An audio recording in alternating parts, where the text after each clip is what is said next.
আমরা সংখ্যা রেখায় বাস্তব সংখ্যাকে প্রতিস্থাপন করতে শিখেছি। আর যে কোনো ধরনের অমূলদ সংখ্যা, পূর্ণ সংখ্যা এগুলো কিন্তু হামেশাই করে ফেলতে পারবো সংখ্যা রেখায়। কি তোমরা প্র্যাকটিস করেছো তো? সেগুলো প্র্যাকটিস করো এবং সংখ্যা রেখায় বসাও, কারণ পরবর্তীতে যে কোনো ধরনের গ্রাফ আঁকার জন্য এগুলো কাজে লাগবে। তোমরা যখন ফিজিক্স পড়বে, কেমিস্ট্রি পড়বে, তখন কিন্তু এই কনসেপশনটাই ওখানে কাজে আসবে। আচ্ছা চলো, যদি আমরা সংখ্যা রেখাতে কোনো দশমিক বিস্তারকে বসাতে চাই তাহলে কি করে বসাতে হয় একটু দেখে নিই। খুব ভালো করে দেখো, ভয় পাওয়ার কিছু নেই। ধরো সংখ্যা রেখায় আমরা বসাতে চাইছি 3.256। এখানে স্তব্ধ করলাম, ইচ্ছে করলে আরো বাড়ানো যায়। দেখো নিতান্ত কম নেওয়া হয়নি, দশমিকের পর 3টে ঘর নেওয়া হয়েছে। কি রেডি তো? তাহলে সংখ্যা রেখায় কি করে সসীম দশমিককে বসাতে হয় দেখে নিই। এরপরেও যদি আমরা ইচ্ছে করি 2.67 পৌনঃপুনিক, অর্থাৎ 2.677, একটা নির্দিষ্ট স্তর পর্যন্ত গিয়ে স্টপ করে দিলাম, তার পরের গুলো খুব নগণ্য। তাহলে দেখো এটা যদি বসাতে পারো তাহলে এটাও বসাতে পারবে।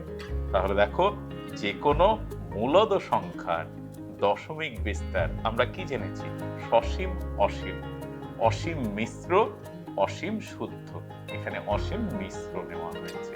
এই অসীম মিশ্র দশমিককে কিন্তু আমরা সংখ্যা রেখায় খুব সহজে বসাতে পারবো। তবে খেয়াল রাখতে হবে এটা বসাতে গেলে কিভাবে পদ্ধতিটা ফলো করতে হয়।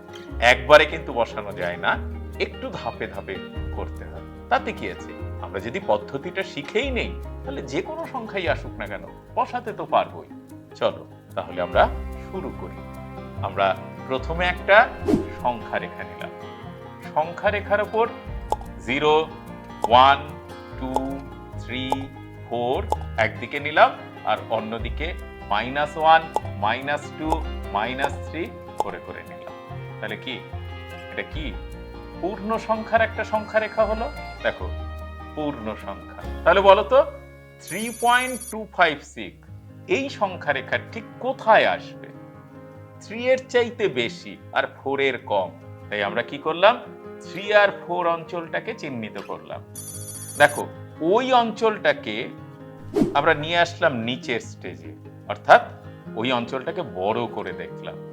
যেমন আতশ কাচের নিচে কোনো ছোট জিনিসকে দেখলে বড় করা যায়, মাইক্রোস্কোপের নিচে আরো সূক্ষ্ম জিনিসকে খুব বড় বড় দেখা যায়। আমরা সেই পদ্ধতি মনে করো অনুসরণ করছি। তাহলে ওই 3-4 অংশটাকে নিয়ে এসে দ্বিতীয় ধাপে আবার বড় করে নিলাম। তার একদম শুরুতেই কি দিলাম? 3, কারণ 3 থেকে 4 এর মধ্যে থাকবে। এবার দেখো 3, তারপর 3 এর পরে এক ঘর যাওয়া হচ্ছে, অর্থাৎ 3.1, 2 ঘর গেলাম 3.2, 3 ঘর গেলাম 3.3, আরো এক ঘর গেলাম 3.4 এবং পরপর পরপর। তাহলে একেও আবার দেখো একই ব্যবধান নিয়ে 0.1 দিলাম, মানে আগে যেমন 0 থেকে 1, 2, 3, 4 করে ভাগগুলো করা হয়েছিল, ঠিক এই রকমই স্কেলটাকে বড় করা হয়েছে। বড় করে 3, 3 এর পর 3.1, এক ঘর নেওয়া মানেই কি হয়ে গেল? 3.1, 2 ঘর নেওয়া মানে কি? 3.2, কারণ 3 আর 4 এর মধ্যবর্তী অংশকে সমান 10টা ভাগে ভাগ করতে হবে। তাহলে 3 থেকে শুরু হবে, 3.1, 2, 3, 4, 5, 6, 7, 8, 9, তারপর 4। তার মানে মাঝখানে 9টা ভাগ পেয়েছি, গিয়ে তারপর 4 এ গেছি। তাহলে আমাদের এতটা দরকার নেই। আমাদের নম্বরটা কি ছিল? 3.25।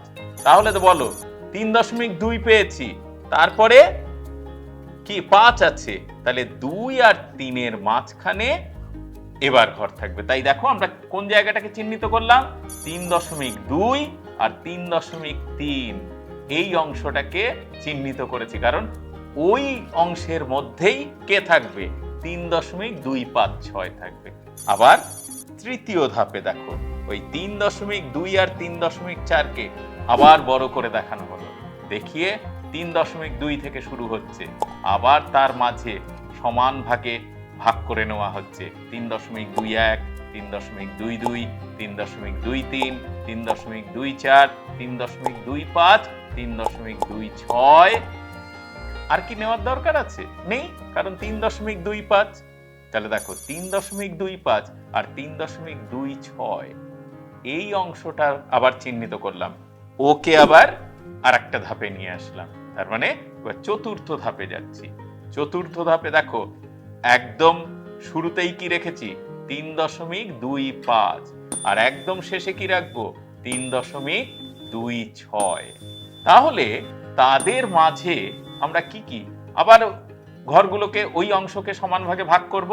তাহলে কি হলো? 3.251, 3.252, এরকম করে সমান ভাগে ভাগ করতে করতে দেখো পেয়ে গেলাম 3.256। তাহলে দেখতে পেলে তো? ইচ্ছে করলে একে আরো এই যে 3.256 আর 3.257 এই অংশটাকে নিয়ে যদি আবার বড় করে দেখতাম, আবার একটা সংখ্যা এখানে বসাতে পারতাম। এটাই হচ্ছে পদ্ধতি, যে দশমিক সংখ্যাকে, নির্দিষ্ট দশমিক সংখ্যাকে সংখ্যা রেখায় কি করে বসাতে হয়, শুধুমাত্র এই যে মিশ্র দশমিক। আর যদি এরকম থাকতো যে শুদ্ধ দশমিক, তাহলে কি করতাম? আচ্ছা দেখছি, তার আগে এটা আমরা দেখে নিই। দেখো 2.67 পৌনঃপুনিক, একে লিখে নাও 2.677 লিখে নিলাম। তাহলে একই রকম প্রথমে কি নিতে হবে? প্রথমে নিতে হবে 0, 1, 2, 3 করে নিলাম। দেখো 2.6, তাহলে প্রথম ধাপে এটার জন্য প্রথম ধাপ কত? 2 থেকে 3 মধ্যের অঞ্চলকে আমরা চিহ্নিত করব। তারপর 2 কে একদম বাদিকে রেখে কি করব? বা একদম শুরুতে রেখে 2 দিয়ে তারপর কি আসবে? 2.1, 2.2, 2.3, 2.4, 2.5, 2.6, 2.7। দেখো 2.6 আর 2.7 এই অঞ্চলটাকে আবার নিয়ে আসবে। এটা প্রথম ধাপ, এটা দ্বিতীয় ধাপ, যেমন যেমন আগেরটা করলাম আর কি। তাহলে এটা কিন্তু তোমাদের বাড়িতে করার জন্য আমি বলে দিচ্ছি। তাহলে 2.6 থেকে শুরু হবে। দেখো 2.6 থেকে শুরু হলো। আবার কত আসবে তাহলে? 2.61 ঠিক করে নাও, 2.62, 2.63, 2.64, 2.65, 2.66, 2.67 আর 2.68। দেখো 6-7 পরে আবার এসছে, তাহলে শুরুটা এখান থেকে হবে, তাই তো? তাহলে আবার শুরু যখন করব তখন 2.67 থেকে শুরুটা হচ্ছে। তাহলে 2.671, 2.672 করতে করতে যেখানে আমরা পাবো 2.677, সেই অঞ্চলটাই কিন্তু চিহ্নিত হবে 2.67 পৌনঃপুনিক হিসেবে।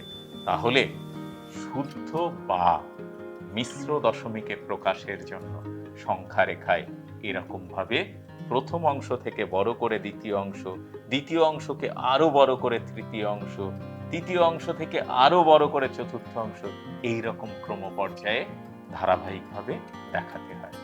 আর যদি এটা মিশ্র না হয়ে শুদ্ধ হয়, শুদ্ধ হলে কি হতে পারে? হয়তো 0 পয়েন্ট, এটাই যেমন 256 হতে পারে। তাহলে বলো তো প্রথম শুরুটা কোথা থেকে হবে? অবশ্যই ঠিকই ধরেছ, 0 আর 1। আগে যেটা 3 আর 4 মাঝখানে যে ভাগটা করেছিলাম, এবার 0 থেকে 1 মাঝের ভাগটাকে নেব। 0 থেকে 1, 0 থেকে 1 নিলাম, নিয়ে প্রথম ধাপ হলো। এবার কি করা হবে? 0 থেকে দ্বিতীয় ধাপে 0 থেকে 1 মধ্যের ভাগগুলোকে দেখো, 0.1, 0.2, 0.3। দেখো 0.2 আছে তো, তখন 0.2 আর 0.3 মধ্যে পরবর্তী ভাগকে আবার বিভক্ত করতে হবে। ক্রমপর্যায়ে যেমন করা হয়েছে এরকম করতে পারলেই কিন্তু আমরা শুদ্ধ দশমিক বিস্তার, সসীম এবং অসীম সবগুলোকে কিন্তু সংখ্যা রেখায় এইভাবে প্রতিস্থাপন করতে পারি। তাহলে কোনো ভয় পাবার কিছু নেই। হয়তো স্কেলের সামান্য হেরফের হতে পারে, কিন্তু তোমার যদি কনসেপশন ঠিক থাকে, ওই সামান্য হেরফের মাপের জন্য পরীক্ষাতে কিছু এসে যায় না। স্যার ঠিক বুঝবেন যে তুমি ব্যাপারটা রিয়েলাইজ করেছো বা বুঝতে পেরেছো, তাই তোমার মতো করে ঠিক ঠিক প্রেজেন্টেশন পরীক্ষাতে দিয়েছো। তাই দেখবে আরো যখন বড় হবে তখন লেখচিত্রের জন্য কোনো লেখো কাগজ তোমাদের দেওয়া হবে না। তখন শুধুমাত্র নিজেদের ধারণা অনুসারেই খাতাতেই নিজেদের মতো করে স্কেল তৈরি করে নিতে হবে। সেটা করতে গেলে উঁচু ক্লাসের পড়াশোনার জন্য প্রস্তুতি নিতে গেলে এখনই তো তোমাদের শুরুটা দরকার। তাই আবারও বলছি, এই ধরনের দশমিক বিস্তারকে মনে করো একটা খেলা খেলছো, খেলে একটু দুটো তিনটে নিজের মতো করে খাতাতে বসিয়ে নাও, দেখবে তোমার ধারণা স্বচ্ছ থেকে স্বচ্ছতর হবে।